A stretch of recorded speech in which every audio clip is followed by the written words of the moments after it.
What is going on, everyone? Welcome back to another episode of Just My Opinion Reviews. It's your boy B. Avery, and we are covering another Disney Plus show. I'm so excited. We're talking Secret Invasion episode 1.1. I don't really have a title for the name of the episode right now, so we're going to be calling it episode 1.1. I do want to let you know that this is going to be full of spoilers, okay?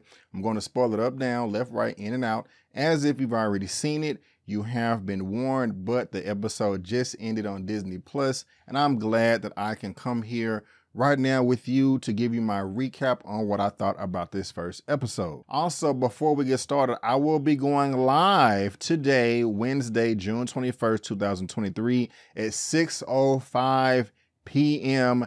CST to engage with you guys in the live chat, and I also will be having a special guest coming through so we can get all into this spoilery goodness in the MCU Disney Plus for Secret Invasion. But this first episode, guys, I really did enjoy it. I really did. I'll get my only nitpick out of the way. And I really didn't feel this way until the second time I watched it. Or the second time I watched it, it didn't bother me, but it did the first time. And that was when Nick Fury was with Talos and Maria Hill in the apartment while he was warming up popcorn. I don't know why, but Nick Fury in that scene was just really annoying to me. This is something that I was talking about either in my non-spoilery reaction or review for the first two episodes, that I didn't really feel like one of the characters was taking the situation seriously. They just kind of seemed like nonchalant. They're going over all this data and research and reconnaissance about a dirty bomb that's in Russia that could end civilization across the planet. And Nick Fury's like, hey, you want some popcorn? They're talking about this and that. And Maria Hill was like, hey, what's the plan? Other than that, I really don't have any complaints at all. Now, I will also go ahead and say that there were a couple of pacing issues in the middle of the episode, but not a big deal to me. But I really did like the very beginning of the episode and also the very end. And how do y'all feel about Agent Prescott at the very beginning of this episode? I liked him. He was funny to me.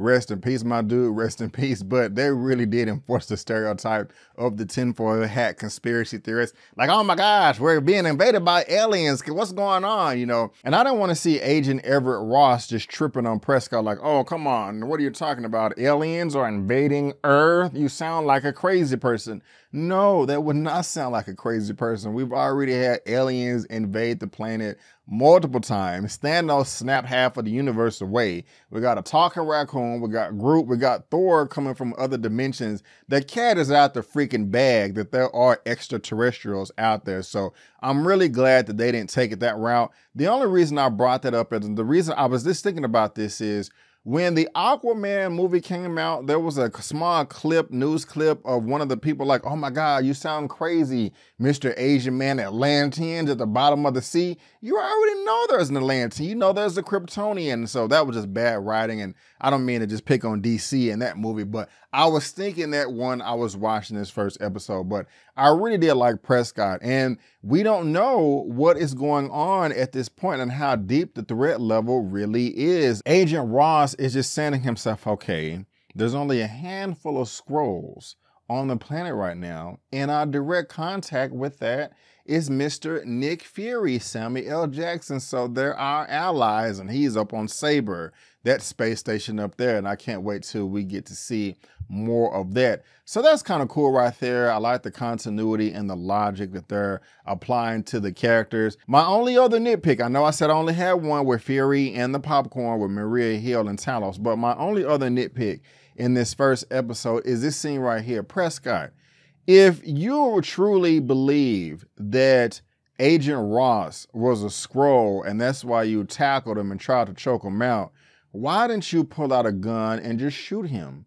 Or just pick up some other random weapon across the office that you can take him out with? Because for one, we found out later on in this episode that a human being cannot stand up to a Skrull face to face, head to head in a fight. We got that in this episode, and we also got that in 2019 with Captain Marvel in that film, because humans was getting beat up by Skrulls. And so I'm also thinking, like, at the level of security that you're at, the level of agency, all y'all gonna be having a pistol in your waistband at the very least, or if not, wrapped around your wrist, not your wrist, but your ankle. And so I was just kind of like, whoa, that was kind of an impulsive decision right there. Like, oh, I don't know what Agent Ross did to give it away that he was really a Skrull pretending like he was Agent Everett Ross. But I just think, Prescott, you should have chose a better move, put out a gun, a knife, or just chilled and, regroup like, oh my God, I just spilled the beans to this Skrull right here thinking he's one of us, but it's really one of them. Let me get some backup, yada, yada, yada, etc. But it was still a great scene. I like that. And we get a chase from Talos. We don't know who that person is when Maria healed and they're chasing him and he's jumping on the roof, falls down and he dies. But we got to figure this out, guys. Where is Agent Everett Ross? Where is he? Now, I am not a super duper in-depth comic book expert, but I do know a little here and there. But I will be honest, my initial knowledge of the Skrulls, other than just hearing other people talking about them as I grew up, came from majority of the old show that came out, I think in 2009 or 2010, Avengers Earth Mightiest Heroes cartoon animation. It is now on Disney Plus right now. They only had about 2 seasons. Very, very good. They had a Skrull invasion series of episodes during that time. And in that time, Skrulls couldn't just mimic somebody's body. I mean, they could, but if you really want to get into the nitty gritty and they really want to just step up their infiltration, not only will the Skrulls mimic / copy their human counterpart to the last strand of hair on their head, but in the show, they will also do something so they can mimic and copy their mind, have all of their thoughts, their personality,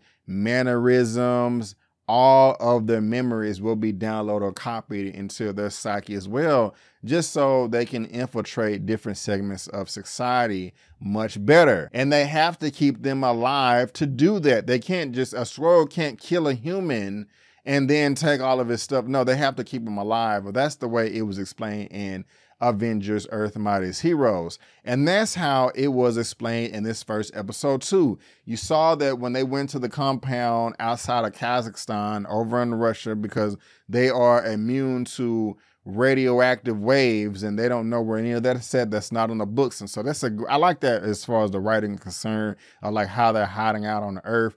They brought the shell. The guy came over. He mimicked the body, and they put him up in the conveyor, not conveyor belt, but in some type of contraption, and he mimicked his mind. Now, this wasn't in the first episode, but if you go back and look at all the Secret Invasion trailers, they did have a shot or a scene to where there was a bunch of bodies being held up in some facility, hooked up to some machine. And what I'm thinking is those are all the bodies of the humans that the Skrulls have taken over, and they're just keeping them alive there in some type of stasis, some type of, suspended animation. So I'm thinking that Agent Everett Ross is somewhere in there, either in that location or somewhere else on the planet. But Agent Everett Ross, I think, is still alive somewhere, being held captive, incapacitated.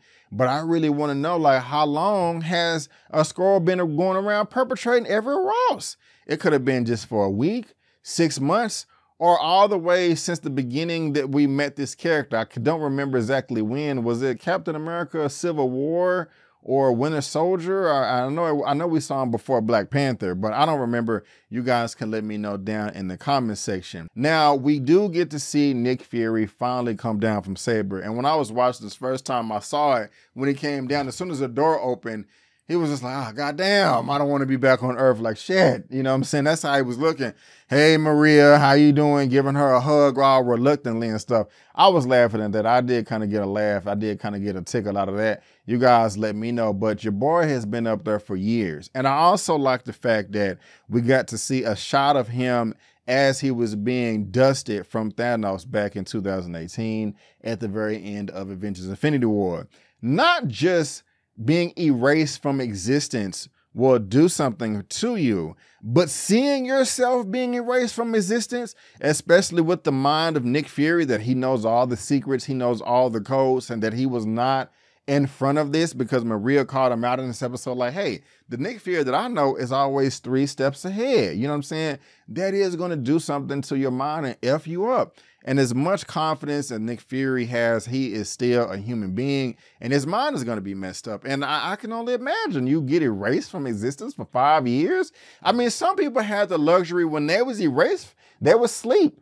And they just woke up like, oh, I don't know what's going on. But that has to really suck right there to see yourself going away.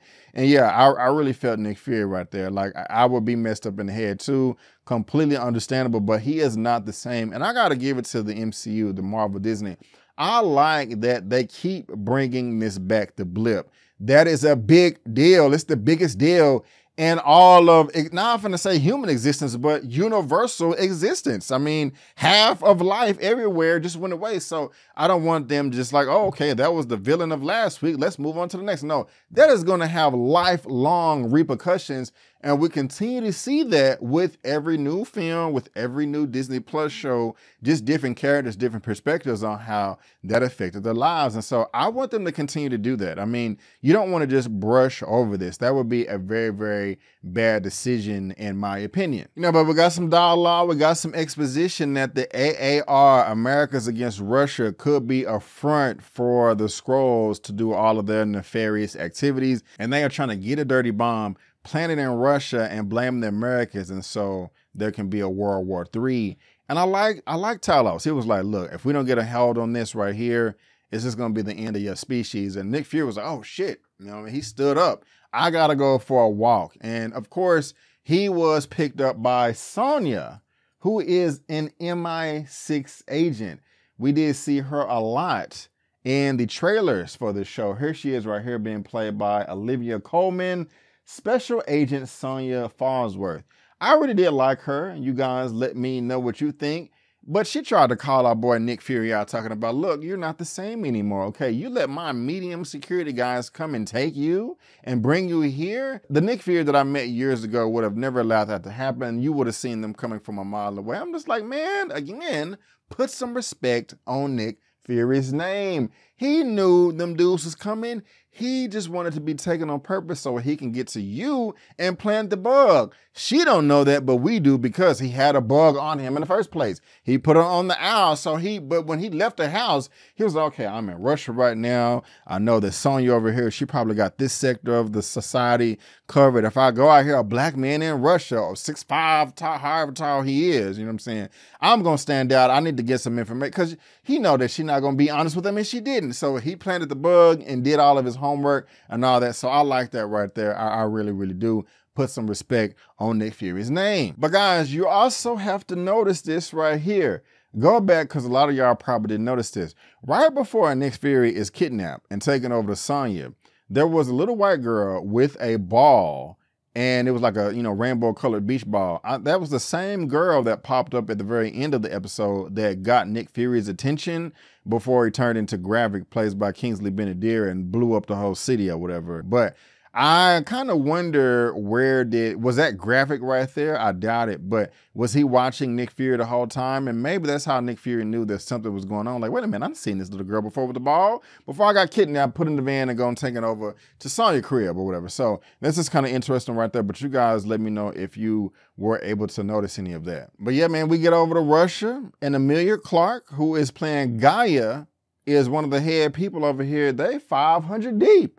500 deep, and we're just kind of figuring out what's going on. And I like everything. That just makes a lot of sense that the Skrulls can hide under radiation. There's a ton of that in Russia, and all these Russian sites are off the books. And so, to my understanding, Russia is pretty big. Russia is pretty big, so they can be hiding out anywhere.